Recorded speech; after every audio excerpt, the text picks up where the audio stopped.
Fala galera que já é inscrita no Pautas e Táticas, ou você que vai se inscrever assim que o vídeo acabar.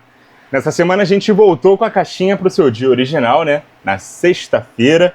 Mas como eu disse, eu vou promover uma enquete, tanto aqui quanto lá no Instagram, @Pautas e Táticas, para ver qual a opinião da maioria. Se vocês preferem realmente que eu mantenha a caixinha nos stories na quinta e responda na sexta, ou se vocês preferem de sábado para domingo, porque teve muito mais respostas. Aliás, muito mais perguntas, consequentemente respostas também. Mas vocês participaram muito mais quando eu deixei ela no sábado do que vem participando, e dessa vez a mesma coisa, deixando na quinta para poder responder na sexta-feira. Então, assim que eu terminar aqui de responder, eu deixo as enquetes. Eu quero ver a opinião de vocês, beleza? @Pautas e Táticas é um Instagram, assim você consegue mandar as suas perguntas e participar do nosso vídeo que fazemos aqui toda semana. Agora, a ver aí se a gente vai mexer aí nessa data ou se a gente mantém a tradição de quinta para sexta-feira, beleza? Vamos começar aqui com o João Destro, que mandou 3 perguntas, mas elas estão intercaladas aqui com as do Heraldinho. Então, para não esquecer nenhuma, eu vou pela ordem aqui do que está sendo lida, beleza? O João mandou o seguinte: a partir de que ano você acha que pode se chamar de Era do Futebol Moderno? Anos 2000? Cara, eu diria que anos 2000, principalmente aqui no Brasil, a gente tinha um futebol ainda muito semelhante ao dos anos 90. Enquanto na Europa a gente já tinha um futebol que a gente aqui no Brasil só começou a praticar pós 7-1 de 2014. Eu me lembro, cara, vou trazer aqui pro meu time, tá? Quando o Caio Júnior foi técnico do Botafogo em 2011, ele começou implementando um 4-2-3-1, era o sistema dele preferido e era muito estranho aqui no Brasil um time jogar no 4-2-3-1, tanto que ele desistiu da ideia rápido. Continuou usando o 4-2-2-2. No ano seguinte, quando Oswaldo de Oliveira assume, e ele tinha muitos anos lá no futebol japonês, ele implementa o 4-2-3-1 de uma vez só, desfaz o 4-2-2-2, o Botafogo passa a jogar ali com 3 jogadores por trás de só um centroavante, o Louco Abreu vai para o banco, o Herrera fica de titular, com o Andrezinho por trás dele, Michael Suel e Elkerson nas pontas. Eu lembro também que em 2012 a gente viu uma matéria do Esporte Espetacular exemplificando com o Wellington Nem a volta dos pontas no futebol brasileiro, sabe? Como se fosse uma coisa assim muito distante da nossa cultura. Então, assim, uma coisa que já era usada na Europa desde os anos 2000. Já tinha voltado a moda, a popularização desde os anos 2000. Eu acho que o futebol moderno, de uma forma geral, o time que faz essa cisão é o Barcelona do Guardiola. É muito claro para mim que existe um futebol antes do Guardiola e depois do Guardiola. Eu acho que é ele quem faz com que os times peguem uma bifurcação onde eles escolhem ou tentar reproduzir o que o Guardiola fazia ou tentar anular, criar antídotos. Beleza?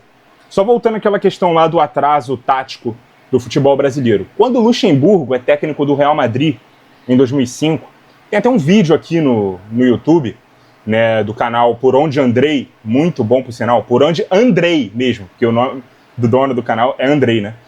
E ele faz uma revisita, né, ao período que foi o Luxemburgo no Real Madrid. Ele coloca lá uma entrevista em que o próprio Luxemburgo fala: só a Espanha joga com pontas, isso merece um ponto de debate. E o entrevistador lá fala: não, a Inglaterra tem alguns times que jogam com pontas, a Argentina vem jogando com pontas, a Holanda sempre usou pontas desde os anos 70. E o Luxemburgo refuta isso, diz que tanto ele quanto o entrevistador veem futebol de maneiras diferentes. Então, os pontas que já eram muito prolíferos e comuns em vários times e em várias seleções europeias, era uma ideia rechaçada por um técnico que por acaso era brasileiro, estava no futebol europeu, que tinha uma visão de mundo de que só a Espanha trabalhava com pontas. Isso foi pauta porque ele tirou o Figo da ponta e colocou como um meio atacante, né, tentando aplicar ali um pouco da tática que era usual no Brasil, que era o 4-2-2-2. Então, cara, para mim o futebol moderno, o futebol que a gente conhece hoje, ele está muito atrelado a partir do Barcelona do Guardiola, especialmente na temporada 2010-2011, tá? O que a gente começou a praticar aqui em 2014 já se via na Europa nos anos 2000, mas no futebol brasileiro dos anos 2000 ainda era muito semelhante ao que era no futebol dos anos 90, beleza? Obrigado aí pela sua pergunta, João. Eu sei que tem mais duas suas, mas agora eu vou dar uma pausa nas suas para poder seguir a ordem aqui e ver aqui a pergunta do Heraldin V13. Acha que o estilo de jogo do Filipe Luís e o do Flamengo coincidem? Cara, por enquanto é o primeiro trabalho do Filipe Luís, né? E ele meio que está tentando implementar o que deu certo nos times que ele mesmo participou dentro do Flamengo. Um time mais intuitivo, um time que gosta mais da bola, sem tanta informação prévia de como ele tem que jogar, de onde os jogadores têm que se posicionar, dando mais liberdade para os caras, implementando até um estilo, por vezes, que aparenta ser sem pontas, né, com o Gerson um pouco mais do lado direito, mas fazendo aquela flutuação para dentro, cedendo o corredor para o Wesley, algo muito semelhante que ele viu com os técnicos que melhor deram certo no Flamengo. Um pouco parecido com o Jorge Jesus, tem um pouco ali também de Renato Gaúcho, um pouco de Dorival Júnior, e o Flamengo ele vinha apostando muito em técnicos posicionais que claramente davam errado no Flamengo. O Domi, o Rogério Ceni, o próprio Tite, o Jorge Sampaoli. Então, eu acho que o Filipe Luís está mais alinhado com o que dá certo nessa base de elenco que o Flamengo montou há muito tempo, do que com os técnicos que dão errado, beleza? Então eu acho que sim, é compatível. Tanto o estilo de jogo do treinador, nesse momento, é o primeiro trabalho dele, repito, com o que essa base de elenco está acostumada a jogar e fazer dar certo, beleza? Mais uma aqui do Heraldinho. Acha que pelos times, a final da Champions vai ser a menos falada dos últimos anos por causa do confronto? Então, Heraldinho, eu entendo essa sua pergunta, eu acho que falta ali um time muito midiático, principalmente para nós brasileiros, né? Não tem um Real Madrid, não tem um Barcelona, não tem um time de Premier League, né? Que são principalmente os que têm aqui a nossa relevância maior, importância maior. O PSG, se fosse aquele das estrelas e tal, ele se enquadraria nesse contexto. Esse é um PSG mais low profile, digamos assim. Um time muito mais coletivo do que individual. Mas a Champions é sempre a Champions, mano. Eu acho que é a Champions mais sem favorito dos últimos tempos, né, que é mais difícil palpitar. É talvez uma das menos midiáticas, né? A gente teve ali aquela com City e Inter de Milão na final, mas pô, o City era um time de Premier League, era o time do Guardiola, o Haaland estava com um hype absurdo.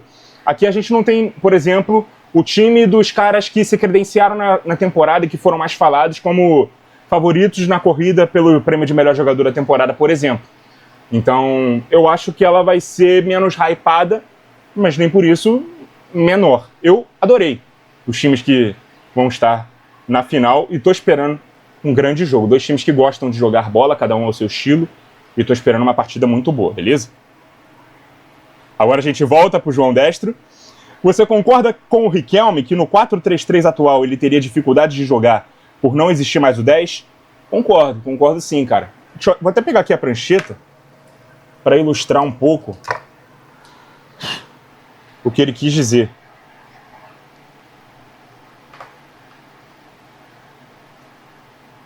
Isso, inclusive, diz muito sobre o que foi a performance dele no Barcelona, quando ele esteve por lá.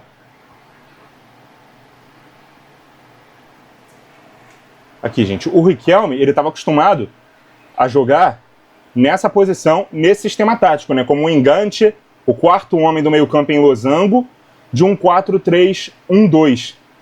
O 4-3-3, ele mantém esses três jogadores aqui, mas não tem um jogador aqui. O que ele tem são três atacantes. Então você não tem, nesse meio-campo, um jogador com as características do Riquelme. A demanda para se jogar nessa posição é muito diferente da de se jogar nessa. Quando ele vai para o Barcelona, inclusive, ele tem que jogar nessa posição, de ponta aberto pela esquerda, assim como o Ronaldinho Gaúcho, que foi muito bem, assim como o Rivaldo, que já reclamou um pouco mais quando o Van Gaal colocou ele nessa posição, assim como o próprio Messi, que também era um engante e terminou a sua formação como um ponta-direita, mas aí o Guardiola rapidamente o devolveu para essa posição, né, partindo da posição de 9, mas vindo com bola, fazer essa posição aqui do engante, porque potencializava as características dele, por mais que ele tenha ido muito bem também na ponta direita. Então eu concordo com o Riquelme. Eu acho que a posição de 10 não existe no 4-3-3 com um 5 e dois 8, né? um volante, que aí pode ser aquele mais passador ou mais protetor de defesa, e 2 meias armadores e não meias atacantes, né? 2 jogadores de mais passe curto, né? Conexão ali um pouco mais próxima, jogadores de mais ligação do que de pisar na área. Jogadores de preparar as jogadas desde o início, desde trás, do que de último passe, de finalização. Então o Riquelme não encaixaria no meio-campo do 4-3-3 e foi mal quando teve que ser adaptado a jogar um pouco mais aberto no trio de ataque desse mesmo sistema, beleza? Concordo muito com o Riquelme. Voltamos pro Heraldinho. Agora a última do Heraldinho, depois a última do João.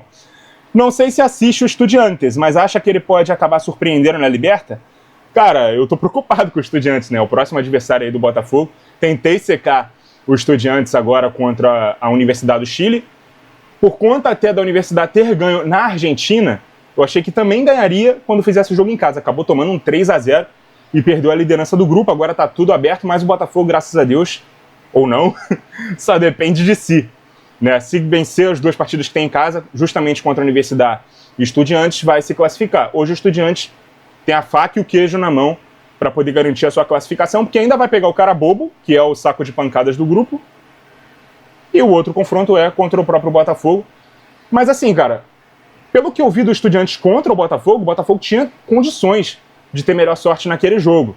Acabou sofrendo um gol ali na infeliz falha individual, né, do John.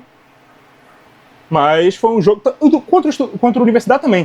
O Botafogo não teve uma falha individual, né, tão flagrante assim, mas também era um jogo que poderia ter saído com melhor sorte, com melhor resultado fora de casa, porque tem mais time e mostrou mais bola, principalmente nos 2 primeiros tempos, do que seus adversários. Mas o Estudiantes, passando de fase, tem condições aí de fazer uma boa competição. Não coloco entre os favoritos, tá?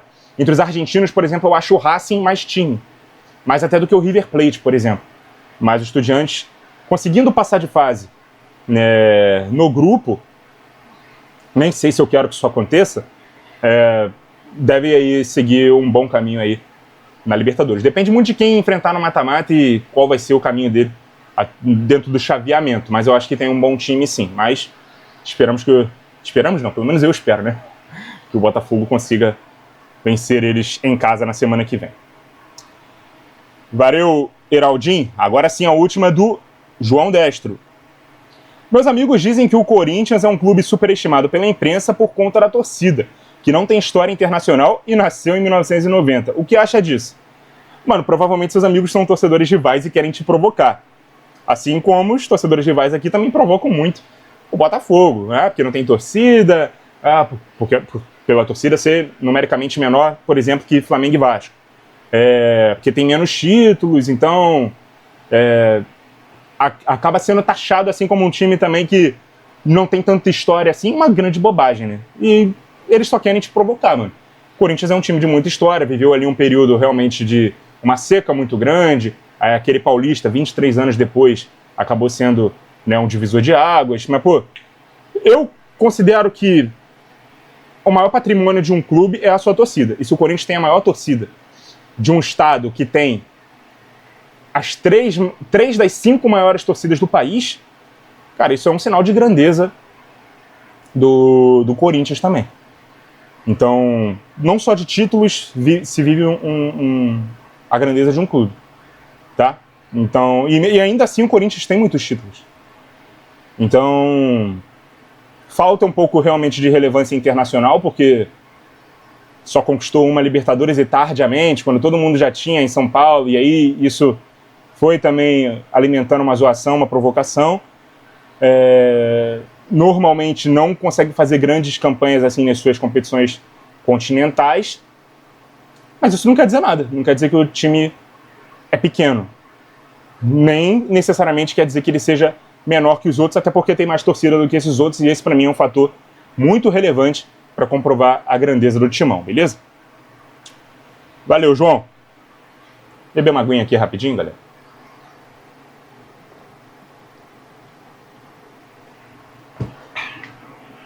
Vamos seguir em frente. Araújo Juliano 12.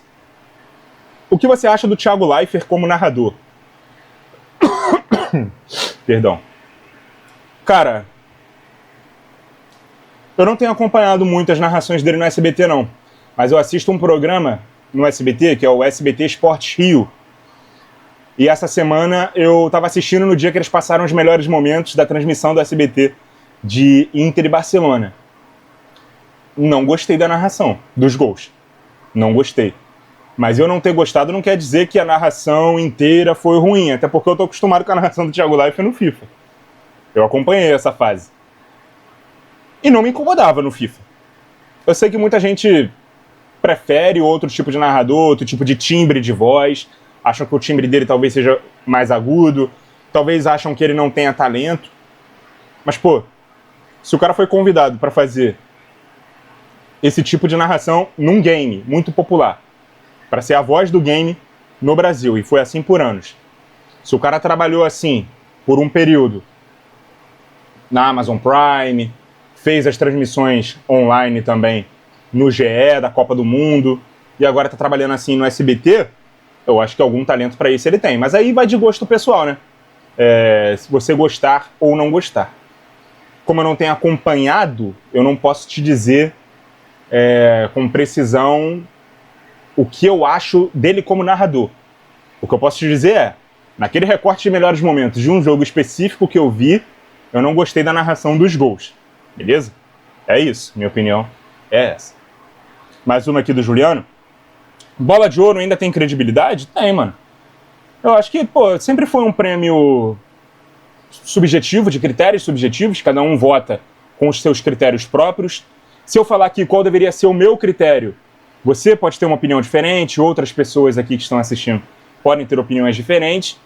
E num colégio eleitoral onde cada um tem direito a um voto e vence quem tem mais votos, cada um vai ter o seu critério e assim funciona a democracia. Assim como numa eleição presidencial, municipal, enfim, estadual, cada um vai ter uma visão política, cada um vai ter uma narrativa que melhor impacta para ele e justifica melhor votar em tal candidato e não no outro. Vai vencer aquele que tem mais votos. Uma escolha como essa, sendo subjetiva também, vai ter gente que vai dar mais peso para os títulos coletivos, vai dar mais peso para os números individuais, vai dar mais peso para o encantamento de se ver jogar, vai dar mais peso para a reta final, vai dar mais peso para a regularidade, aí cada um vai ter o seu critério, vai ganhar quem tem mais voto. Então, ainda é um prêmio com tanta credibilidade que eu acho até que ele era menor antes da fusão com a FIFA e depois que desfez a fusão ele saiu maior. Porque é automático pra gente dizer, pô, esse cara concorre à Bola de Ouro e não concorre ao prêmio da FIFA de melhor jogador da temporada. Porque a Bola de Ouro, além de mais antiga, ela saiu como um prêmio mais importante. Quando a FIFA se funde com a Bola de Ouro, o troféu passa a ser a Bola de Ouro da FIFA. Então eu acho que ainda tem muita credibilidade. A gente vai concordar com a escolha alguns anos, outras não, mas aí também vai do nosso gosto pessoal. Assim como a sua primeira pergunta do Thiago Leifert, beleza? E a terceira aqui do Juliano, conhece o site Futbalia? Conheço, cara. É aquele que tem vários jogos antigos, né, para poder consultar. Algumas vezes eu já consegui acessar alguns vídeos para poder assistir e fazer as análises retrô. Outras vezes não. Até agora eu tenho dúvida se esse site é pago, cara. Porque alguns vídeos eu consigo acessar e outros não, e eu não sei qual é o motivo disso aí.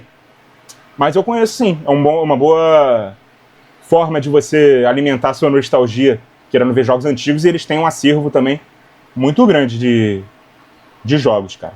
Eu conheço sim esse site. Rapaz, já tá acabando as perguntas, hein? Tem pouca pergunta, hein? Só tem mais 5 perguntas.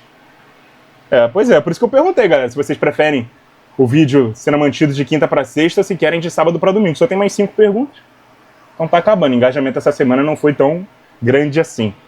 Vamos lá. Stephanie Gabriele, 989. Seu palpite para a final da Champions? Então, Stephanie, como eu disse lá naquela outra pergunta sobre a Champions, eu acho que é o jogo que é mais difícil de se apontar um favorito. Se eu tivesse que apostar, eu apostaria na Inter, porque eu acho que esse time da Inter tem condição de ganhar de qualquer time. Inclusive dos mais ofensivos, como o do Barcelona. Mesmo o Barcelona conseguindo meter 6 gols nela em 2 jogos, sendo que era um time que tinha sofrido 5 em 12, A Inter conseguiu ser ofensivo bastante para poder agredir uma equipe como o Barcelona, que era muito forte. Eu acho que o PSG ela tem um estilo de jogo muito semelhante ao do Barcelona. Talvez não... talvez um pouco mais paciente, coletivo e posicional do que o Barcelona do Flick, que é mais objetivo e direto. Mas um estilo tão ofensivo quanto, só que mais organizado na defesa. Então vai ser um jogo realmente muito parelho, mas eu acho que a Inter tem condição de ganhar do PSG. Tem muita condição de ganhar do PSG. Se eu tivesse que apostar em um time, seria na Inter. Mas não duvido de nada, cara. Aquela brincadeirinha de percentual, que eu nem gosto tanto, 51-49 pra Inter, tá? Acho que é a cara do 1-0 pra Inter esse jogo. Valeu, Stephanie. André mandou 3 perguntas. Acha que o Ronald Araújo realmente tem culpa no terceiro gol da Inter? Cara, a culpa é muito forte, cara. Acho que ele poderia ter se antecipado ali ao Acerbi, né, no momento do passe do Dumfries. Mas, cara, é 1 segundo para decidir o que você vai fazer. Talvez ele estivesse esperando o cruzamento pelo alto, porque o Acerbi é um zagueiro, o Acerbi estava perto demais do gol. Talvez, esperando esse cruzamento pelo alto, ele confiasse mais que a bola seria do Chesney. Mas ele poderia ter se antecipado, né? A leitura de jogo ali foi errada, o Acerbi foi mais esperto e fez o gol. Eu não classificaria como falha, mas nem como culpa, mas ele poderia ter feito melhor na jogada. Acho que é mais respeitoso e justo com o que foi o lance, beleza? Mas é muito fácil a gente falar aqui, vendo o jogo em câmera lenta, o replay do lance em câmera lenta, porque na hora, cara, você tem 1 segundo assim pra resolver o que você vai fazer e muitas vezes não dá pra pensar nisso tudo. Pô, vamos antecipar aqui, que o cara vai cruzar pelo chão, se cruzar pelo alto eu vou dar espaço. Não tem esse tempo todo, é 1 segundo. Vou fazer isso, vou fazer aquilo. E nem se passa pela cabeça o vou fazer isso. Você só faz, é automático. Mas enfim. Segundo aqui do André, Bayern passa a ter o melhor meio-campo do mundo? Kimmich, Pavlovic, Musiala e Olise com Wirtz? Um dos melhores. Não sei se o Pavlovic vai ser titular, né? Porque ele estava sendo reserva pro Goretzka. Mas é um dos melhores meio-campos aqui, cara. E aí me fica a dúvida se o Wirtz vai realmente trabalhar como um ponta pela esquerda, porque ele jogava como um meia-esquerda num 3-4-2-1, né, como esse falso ponta ali no meio espaço do trio ofensivo, e aí o Musiala é mantido ali como esse meia por trás do Kane, ou se eles trocam de posição, porque o Musiala ele é formado como ponta, né? O Musiala vai para a ponta esquerda e o Wirtz no meio, mas primeiro o Wirtz tem que vir. Vamos ver se o Wirtz realmente vai vir pro Bayern pra gente pensar nisso, beleza? Mas com certeza seria um dos melhores meio-campos. Muito provavelmente o melhor. Mais uma aqui do André, a terceira. Para você, Mbappé é o melhor jogador da geração ou a discussão com outro? Cara, primeiro a gente tem que entender qual é a geração do Mbappé. É a partir do momento que ele surge, e aí a gente ignora nomes que surgiram antes, mas que coexistiram com ele, como Cristiano, Messi, Neymar, enfim, outros, Lewandowski, Benzema, Griezmann, enfim, Kane, vários outros. A gente vai ignorar todos esses caras que surgiram antes, mas coexistiram com ele, ou é só a partir dele pra frente? Se for só a partir dele pra frente, ele vai ter concorrência com uma outra galera. Alguns até que jogam com ele no próprio Real Madrid. Bellingham, Vini Júnior, que não jogam com ele, mas que também surgiram depois, né? O Haaland, que marca muitos gols. Agora o Lamine Yamal tá surgindo por aí. Então, mano, eu acho que nesse recorte posterior, ele vai ter uma concorrência. Uma boa concorrência. E nesse recorte que já existiu, de jogadores que surgiram antes, mas coexistiram com ele, ele nunca foi o melhor. Ele sempre foi visto como o mais promissor. Agora ele tá muito mais com cara de realidade do que promessa. E outros ali, né, o Vini, o Bellingham e o Haaland, que eu citei, eles também já são mais realidade do que promessa, embora tenham uma idade bem jovem. Mas a maior das promessas agora é o Lamine Yamal. Então vamos desconsiderar um pouco o Lamine Yamal. Vamos colocar ele como um cara de uma geração posterior. Vamos colocar só nesse recorte aqui. Mbappé, Vini, Bellingham, Haaland. Eu acho que o mais veloz é ele. O que tem mais faro de gols é o Haaland. Talvez o que tenha mais talento ali de encantamento, de drible, seja o Vini. O mais explosão é o Mbappé. O Bellingham é o mais versátil, mas também joga numa posição de mais construção do que de finalização. Ele era segundo volante, foi transformado em meio atacante e hoje joga como meio aberto. Naturalmente vai ficar mais longe do gol, então fica um pouco aquém também dessa discussão. No fim das contas, o Mbappé eu acho que ele é mais completo desses todos aqui. Não tecnicamente é o que mais me enche os olhos, não, mas é o mais completo de todos esses aqui, beleza? Pode jogar muito bem pela direita, embora ele não goste. Vem jogando bem como centroavante. Para mim, ele é, na essência, um segundo atacante. Viveu o seu auge na ponta esquerda. O Vini, se você tirar da ponta esquerda, ele não rende. O Haaland, obviamente, é só um centroavante. Então, num todo, eu acho que o Mbappé pode ser considerado... A partir do momento que ele surgiu, e ele tem uma vantagem em relação ao Haaland e o Vini também de ser 2 anos mais velho, né? Joga em alto nível há mais tempo. Eu acho que ele é o mais completo aqui dentro dessa comparação, beleza? Valeu, André, pelas suas 3 perguntas. E a última aqui, antes de eu atualizar para ver se tem mais, é o Gabriel Baltazar. Acha que a queda de desempenho do Fla nos últimos 2 jogos é por estilo de jogo muito físico ou calendário? Cara, eu acho que há uma como eu posso dizer? Tudo no Flamengo se torna tão grande que, cara, o Flamengo não pode deixar de vencer 2 jogos que a gente já começa a debater quais são os motivos do Flamengo ter caído de desempenho. Cara, o Flamengo não vai ganhar todos os jogos na temporada, não vai... Sabe? Não vai jogar bem todos os jogos na temporada, vai viver ali momentos de partidas ruins, resultados ruins também, é normal. Não é porque teve 2 resultados negativos que, nossa, vamos questionar o trabalho do Felipe Luiz. O que será que está acontecendo com o trabalho do Felipe Luiz? Não. Acho que é normal, cara. Pô, perdeu pro Cruzeiro fora, praticamente no último lance, num pênalti. Jogou mal, jogou pior do que o Cruzeiro. Mal eu acho muito forte, jogou pior do que o Cruzeiro. E, pô, contra o Central Córdoba na Argentina, talvez tenha subestimado muito o time por não ser um dos grandes do país, por ser sua primeira participação na Libertadores. Mas foi um time que jogou muito bem no Maracanã quando conseguiu vencer o Flamengo. E jogou bem também, teve mais próximo de vencer do que o Flamengo quando teve o mando de campo. E, cara, se é o meu time indo jogar contra uma equipe argentina fora de casa, eu tenho um respeito maior por essa equipe, seja ela qual for. O Flamengo confia muito nisso de... Temos um elenco muito forte, muito prolífero, temos uma fase muito boa, então o normal é a gente chegar lá e conseguir vencer. E não é assim, nem sempre é assim que a manga toca. Eu acho que o flamenguista e a imprensa que cobre o Flamengo, principalmente aqui no Rio de Janeiro, ela tem que, às vezes, dar uma baixada de bola considerável. Porque o Flamengo não é o melhor time do mundo e quando perde não tá tudo errado. Sabe?